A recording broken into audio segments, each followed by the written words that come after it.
اور ایک اور حدیث ہے جو کم از کم صحیح بخاری میں 4 دفعہ ڈیٹیل کے ساتھ آئی ہے، وہ سیدنا ابو بکر کا خطبہ ہے نبی صلی اللہ علیہ وآلہ وسلم کی وفات کے فوراً بعد۔ خیر رسول اللہ فاختار الرفیق الاعلی من الجنہ۔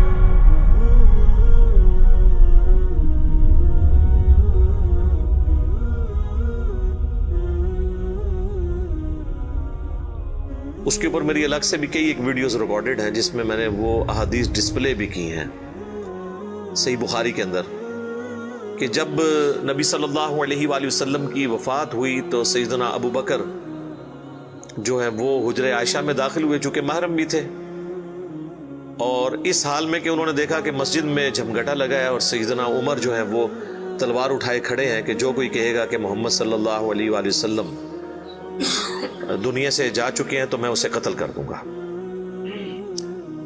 سیدنا ابو بکر حجرہ عائشہ میں داخل ہوئے، اللہ کے نبی صلی اللہ علیہ وآلہ وسلم کے مبارک چہرے سے کفن ہٹایا اور آپ کے ماتھے پر بوسہ دیا اور کہا، اے اللہ کے رسول، اللہ تعالیٰ آپ پر 2 موتیں کبھی جمع نہیں کرے گا، ایک موت آپ کا مقدر تھی وہ تو آپ کو آنی تھی، یعنی ہر انسان کے لیے ایک ہی موت ہے، دوسری موت نہیں۔ اب آپ آخرت کی زندگی میں چلے گئے تو موت کا مزہ جو ایک دفعہ تو سب نے چکھنا تھا وہ آپ نے چکھ لیا، یہ 2 موتیں جمع نہیں کرے گا۔ اس کا مطلب یہ تھا کہ سیدنا عمر کو جو یہ غلطی لگ گئی تھی کہ شاید نبی علیہ السلام ڈورمنٹ پوزیشن میں چلے گئے ہیں اور آپ دوبارہ دنیا میں واپس آ جائیں گے، جس طرح کہ سیدنا موسیٰ علیہ السلام کوہ طور سے واپس آئے تھے، تو اس کی آپ نے نفی کی کہ نہیں، اس طرح نہیں ہو سکتا، ایک ہی دفعہ موت آنی ہوتی ہے، اب حضور کو موت آئی، اب آپ دنیا میں واپس نہیں آئیں گے۔ سورۃ الواقعہ میں سورہ یاسین میں واضح موجود ہے کہ جو دنیا سے چلا گیا وہ واپس نہیں آئے گا۔ اور اس کے بعد سیدنا ابو بکر، صحیح بخاری کے الفاظ ہیں، مسجد نبوی میں آئے اور دیکھا کہ سیدنا عمر کے گرد لوگ جمع ہیں، تو وہ سیدھا ممبر پہ چڑھے اور کہا عمر کو اس کے حال پہ چھوڑ دو، یعنی اس وقت حضرت عمر کو یعنی سمجھانے کی لوگ کوشش کر رہے تھے، تو انہوں نے کہا ان کو چھوڑ دے، آپ میری طرف متوجہ۔ چونکہ سیدنا ابو بکر کا ایک مرتبہ اس حوالے سے سیدنا عمر سے بھاری تھا، لوگ ان کی طرف متوجہ ہوئے، تو انہوں نے ممبر پر چڑھتے ہی پہلا جملہ حمد و ثناء کے بعد جو بولا وہ پاکستان کے قانون 295C میں کروڑوں لوگ شاید اسے گستاخانہ جملہ سمجھتے ہیں، اگر ان کو پتہ نہ ہو کہ یہ سیدنا ابو بکر کا خطبہ ہے۔ ہم نے سوشل ایکسپیریمنٹ بھی کیا ہے اس پہ، کسی کو بتایا کہ بھئی یہ دیکھیں، اگر کوئی شخص یہ کہے کہ جو شخص محمد کی عبادت کرتا تھا وہ جان لے کہ محمد مر چکے ہیں، اور جو اللہ کی عبادت کرتا ہے وہ جان لے کہ اللہ زندہ ہے، اسے کبھی موت نہیں آئے گی، تو آگے سے جواب سننے کو ملا یہ کون گستاخ ہے جس نے یہ بات کی ہے؟ کوئی بھی نہیں، حضور کی تو عبادت کوئی بھی نہیں کرتا ہے، کون جملے بنا دو؟ تو ہم نے بتایا یہ بخاری شریف میں کم از کم 4 جگہ موجود ہے، وما محمد الا رسول، تو قرآن میں آیا نا۔ صحیح بخاری میں حضرت ابو بکر کے خطبے کے الفاظ یہ ہیں، من کان یعبد محمدا فان محمدا قد مات، جو کوئی بھی تم میں محمد کی عبادت کرتا تھا تو جان لے کہ محمد مر چکے، مات کے الفاظ ہیں۔ فإنه من كان يعبد محمدا فإن محمدا قد مات۔ وَمَن يَعْبُدُ اللَّهَ، اور جو کوئی اللہ کی عبادت کرتا ہے یا کرے گا، مضارع کا صیغہ استعمال ہوا ہے، فَإِنَّ اللَّهَ حَيٌّ لَا يَمُوتُ، تو بے شک اللہ تعالیٰ زندہ ہے، اسے کبھی موت نہیں آئے گی۔ تو یہ خطبہ آپ نے یعنی پڑھا، اور پھر اس کی دلیل میں سیدنا ابو بکر نے قرآن کی یہی آیت تلاوت کی، سورہ آل عمران آیت نمبر 144، اور امام بخاری نے کتاب التفسیر چیپٹر جو قرآن کی تفسیر کا لکھا ہے صحیح بخاری کے اندر، اس آیت کو انہوں نے ہیڈنگ بنا کے یہ حضرت ابو بکر کا خطبہ نقل کیا ہے، وما محمد الا رسول قد خلت من قبلہ الرسل افإن مات او قتل انقلبتم علی اعقابکم، محمد تو نہیں مگر ایک رسول، اگر یہ مر جائیں یا قتل کر دیے جائیں تو کیا تم دین سے الٹے قدم پھر جاؤ گے؟ وما محمد الا رسول قد خلت من قبله الرسل افإن مات او قتل انقلبتم على اعقابكم ومن ينقلب على عقبيه فلن يضر الله شيئا وسيجزي الله الشاكرين. اور جو کوئی دین سے الٹے قدم پھرے گا تو اللہ کا کوئی نقصان نہیں کرے گا اور اللہ تعالیٰ ثابت قدم رہنے والوں کو جزا دے گا جو شاکرین ہوں گے، شکر گزاری کی روش اختیار کرنے والے. پھر آپ نے اگلی ایک اور آیت تلاوت کی، سورہ الزمر کی آیت نمبر 30، انک میت و انہم میتون، اے نبی بے شک تمہیں بھی مرنا ہے اور تمہارے مخالفین کو بھی مرنا ہے. وہ آیت بھی آپ نے تلاوت کی. تو آپ اندازہ کریں کہ یعنی صحابہ کرام جو ہیں وہ اپنی بات کی دلیل میں قرآن سے آیات پیش کیا کرتے تھے. وہ کہتے ہیں ساڑھے خلاف آیتاں پڑھ دینے جی قرآن تو بھئی قرآن اگر تھوڑے خلاف آیت ہے نا تو تسی مسلمان نہیں ہو، کیونکہ مسلمان تو وہ ہوتا ہے کہ جو قرآن کے مطابق ہو، نہ کہ یہ کہ اس کے عقیدوں کے خلاف قرآن میں آیت آ جائے. تو اگر کوئی کہہ رہا ہے ساڑھے خلاف آیتاں پڑھ دے تو سمجھ لو کہ پھر تسی تو کافر ہی ہوئے نا. مسلمان کے خلاف تو قرآن کی آیت نہیں پڑھی جا سکتی نا. اگر آپ کا وہ عقیدہ ہے تو آپ کے خلاف کہاں سے ہوگی؟ تو صحابہ کرام دیکھیں کہ قرآن سے دلیل پیش کیا کرتے تھے، یعنی وہ اپنی بات کی دلیل بھی قرآن سے پیش کرتے تھے. لیکن یہاں پہ ایک بڑی حیران کن چیز ہے جس کو میں نے ہی پوائنٹ آؤٹ کیا ہے، میں نے کہیں پڑھے ہوئے نہیں یہ دیکھا، حالانکہ یہ بہت ضروری تھا کہ اس چیز کو ہائی لائٹ کیا جاتا، کہ حضرت ابو بکر نے ایک فرضی جملہ کیوں بولا؟ کوئی ضرورت نہیں تھی، اور جملہ بھی ان لوگوں کے سامنے بولا کہ جن میں سے کوئی بھی رسول اللہ کی عبادت نہیں کرتا تھا.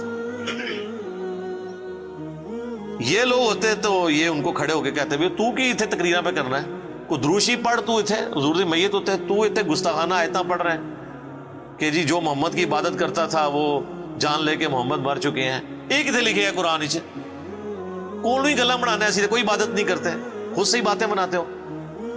سیدنا ابو بکر نے بیسیکلی امت کو یہ میسج دیا کہ نبی اسلام کی تعلیم یہ ہے کہ آپ کو بت نہیں بنانا.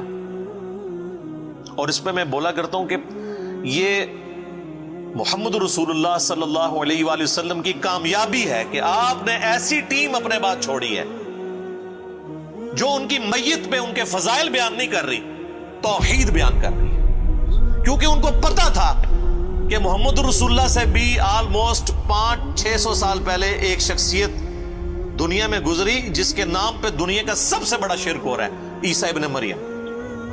نبی صلی اللہ علیہ وآلہ وسلم نے ایک دوسرا عیسیٰ ابن مریم بن جانا تھا اگر صحابہ کرام شروع میں اس معاملے کو کل نہ کرتے. اور یہ انہوں نے اپنی ذاتی اختراع نہیں تھی، یہ نبی الاسلام کی مبارک تربیت کا اثر تھا. کیونکہ صحیح بخاری میں موجود ہے، دیکھنا میری شان کو اس طرح بلند نہ کرنا جس طرح عیسیٰ ابن مریم کے ماننے والوں نے ان کی شان میں بڑھا دیا، ڈیوینٹی ان کے بارے میں کلیم کر دی. میں اللہ کا بندہ اور اس کا رسول ہوں، مجھے اللہ کا بندہ اور اس کا رسول ہی کہنا. تو دیکھ لیں سیدنا ابو بکر نے عقیدہ توحید اس وقت امت میں راسخ کیا.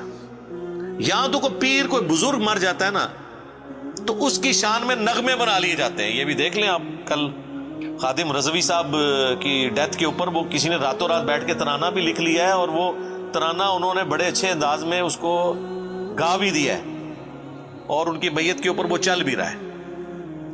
اور نبی علیہ السلام سے زیادہ تو کوئی تعریف کے لائق نہیں ہے نا مخلوقات میں، لیکن آپ کی میت کے اوپر کوئی درود شریف کی کوئی گھیٹیاں نہیں پڑیاں جا رہی ہیں، کوئی چادر نہیں کھلاری ہوئی، توحید کا خطبہ بیان ہو رہا ہے کہ اللہ کے نبی فوت ہو چکے ہیں.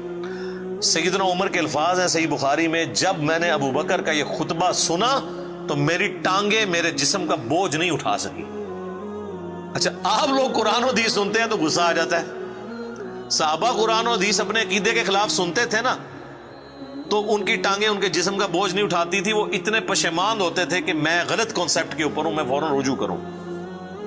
اور سیدنا ابو بکر کے خطبے کے بعد سیدنا عمر کہتے ہیں مجھے یقین آ گیا کہ حضور فوت ہو چکے ہیں. اور پھر بخاری کے الفاظ ہیں، صحابہ کہتے ہیں کہ ہم کئی دن تک ہماری یہ حالت تھی جب ہم ایک دوسرے کو ملتے تھے نا تو ہم یہ آیت سناتے تھے، وما محمد الا رسول قد خلت من قبلہ الرسل. یہ سورہ آل عمران کی آیت نمبر 144، تاکہ ہمیں یہ یقین آ جائے کہ نبی علیہ السلام دنیا سے جا چکے ہیں. ایک دوسرے کو یہ آیت سنایا کرتے تھے، گستاخانہ آیت، یہ تو گستاخانہ ہی کہتے ہیں نا. یہ ہوتے تھے جناب ایک دوسرے نو جناب کچھ اور ہی سنا دے، نعتاں سنا دے رہتے. تو صحابہ نے ظاہر ہے انہوں نے تو مشن لے کے چلنا تھا نا، ان کو تو پتا تھا کہ پیغمبر کا کام ہے اللہ کا پیغام دنیا تک پہنچانا. اس کے بعد وہ امت کے کام حوالے کر کے چلے گئے ہیں. اب پیغمبر کے ساتھ نسبت اس کی ہوگی محمد رسول اللہ کا لاڈلا قیامت کے دن وہ ہوگا، حضور کی شفاعت کا حقدار وہ شخص ہوگا جو نبی الاسلام کے مشن کو آگے لے کے چلے گا۔ یہ نہیں ہے کہ جو جتنا اونچا نعرہ مارے گا۔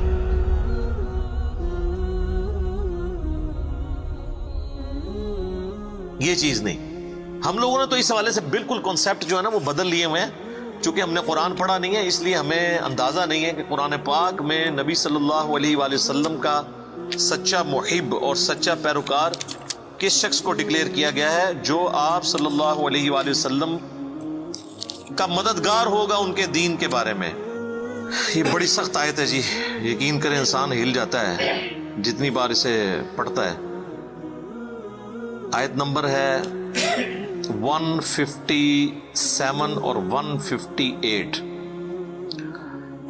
الذين يتبعون الرسول النبي الأمي الذي يجدونه مكتوبا عندهم في التوراة، یعنی اہل ایمان کے بارے میں آ رہا ہے کہ یہ اس نبی کی پیروی کر رہے ہیں، اس نبی امی کی جس کا ذکر یہ لکھا ہوا پاتے ہیں اپنے پاس تورات اور انجیل میں۔ یأمرهم بالمعروف، جو انہیں حکم دیتے ہیں نیکی کا، وینہاہم عن المنکر، اور روکتے ہیں انہیں برائی سے، وَيُحِلُّ لَهُمُ الطَّيِّبَاتِ، اور حلال کرتے ہیں ان کے لیے پاکیزہ چیزیں، وَيُحَرِّمُ عَلَيْهِمُ الْخَبَائِثَ، اور حرام کرتے ہیں خبیث چیزیں، یعنی اللہ کے اذن سے وہ شریعت کا پیغام پہنچاتے ہیں۔ وَيَدَعُ عَنْهُمْ إِصْرَهُمْ وَالْأَغْلَالَ الَّتِي كَانَتْ عَلَيْهِمْ، اور جو بوجھ ان پر پڑ چکے تھے، جو ان کے گلوں میں توق تھے، جو خود ساختہ ایک قسم کی شریعت اڈاپٹ کر لی تھی، وہ ان سے دور کرتے ہیں۔ فَالَّذِينَ آمَنُوا، پس جو ان پر ایمان لائے، بِهِ، اس کے اوپر جو ان کے ساتھ نازل ہوا، وَعَزَّرُوا، اور ان کی عزت کرے، وَنَصَرُوا، اور ان کی مدد کرے، وَاتَّبَعُوا النُّورَ الَّذِي أُنزِلَ مَعَهُ، اور اتباع کرے اس نور کی جو ان کے ساتھ نازل ہوا، یعنی قرآن۔ اولئک هم المفلحون، یہی لوگ ہیں جو کہ فلاح پانے والے ہیں۔ یعنی اللہ تعالیٰ فرما رہا ہے کہ نبی صلی اللہ علیہ وآلہ وسلم کا سچا امتی کون ہے؟ جو کہ ایمان لے کر آئے ان پر، اس کے بعد ان کی عزت کرے۔ یہ تو دونوں آسان کام ہے۔ ایمان بھی لاتے ہیں لوگ، عزت ضرور سے زیادہ کر رہے ہیں۔ ظاہر ہے کہ جب یہ کہیں گے خدا کا پکڑا چھڑائے محمد، محمد کا پکڑا چھڑا کوئی نہیں سکتا، غلو کر رہے ہیں۔ رسول اللہ کے سامنے یہ کوئی جملہ بول سکتا ہے؟ اللہ جس کو پکڑ لے گا نا، نبی الاسلام اس کو چھڑوائیں گے نہیں، نبی الاسلام چھڑوائیں گے اس کو جس کو چھوڑنے کا اللہ اذن دے گا۔ دھونس کے ساتھ کوئی کسی کو نہیں چھڑوا سکتا۔ شفاعت بالاذن ہے۔ ہر دفعہ نبی علیہ السلام جا کے سجدہ کریں گے اور اللہ تعالیٰ اذن عطا فرمائے گا اور مقرر کرے گا تعداد کہ اتنے لوگوں کو جن کا ایمان اس لیول کا ہے اب ان کو نکال لیں، جن کا ایمان اس لیول کا ہے ان کو نکال لیں۔ نبی علیہ السلام اپنی مرضی سے کچھ نہیں کر سکتے، یہ تو عقیدہ ہی گستاخانہ ہے۔ تو اللہ تعالیٰ ہمارا ایمان لاؤ اس نبی کے اوپر، عزت کرو، وَنَصَرُوا، اور مدد کرو ان کی کاز میں، ان کے مشن میں، وَاتَّبَعُوا النُّورَ الَّذِي أُنزِلَ مَعَهُ، اور اتباع کرو اس نور کی جو ان کے ساتھ نازل ہوا، یعنی قرآن۔ اولئک هم المفلحون، ایسے لوگ ہیں فلاح پانے والے، یہ لوگ فلاح پائیں گے۔ تو فلاح کے لیے صرف ایمان لانا ضروری نہیں ہے، بلکہ رسول اللہ کی مدد بھی کرنی ہے، آپ کی عزت اور تعظیم کے ساتھ آپ کی مدد اور قرآن کی پیروی۔ تو صحابہ اکرام نے حضور کی میت کے اوپر عقیدہ راسخ کر کے بالکل صحیح بات بتا دی۔ اور آپ دیکھیں صحابہ کو کبھی یہ وہم بھی نہیں آیا تھا کہ نبی علیہ السلام سے ہم نے جا کے اب ڈائریکٹ کوئی بات کرنی ہے، ورنہ آپ دیکھیں حضور کی میت رکھی ہوئی ہے، صحیح بخاری میں ڈیٹیل موجود ہے، میرا ایک کلپ بھی ریکارڈڈ ہے، سیدہ فاطمہ کا قاتل کون، اس میں میں نے ڈیٹیل سے سقیفہ بنی ساعدہ کی حدیث بیان کی تھی کہ کسی کے دماغ میں بھی یہ مشورہ نہیں آیا کہ نبی علیہ السلام سے آپ کی ابھی میت باہر ہے، ابھی تو قبر میں نہیں گئے، جو لوگ قبر پہ جا کے مانگتے ہیں اور بزرگ بابوں کی، رسول اللہ تو ابھی ان کی میت باہر رکھی ہوئی ہے، جا کے آپ کے میت سے جا کے پوچھ لیں کہ یا رسول اللہ بتائیں آپ کا سکسیسر کون ہے آپ کے بعد۔ کسی کو وہم نہیں آیا۔ بعد کے لوگ پتہ نہیں کیا کیا دعوے کرتے ہیں۔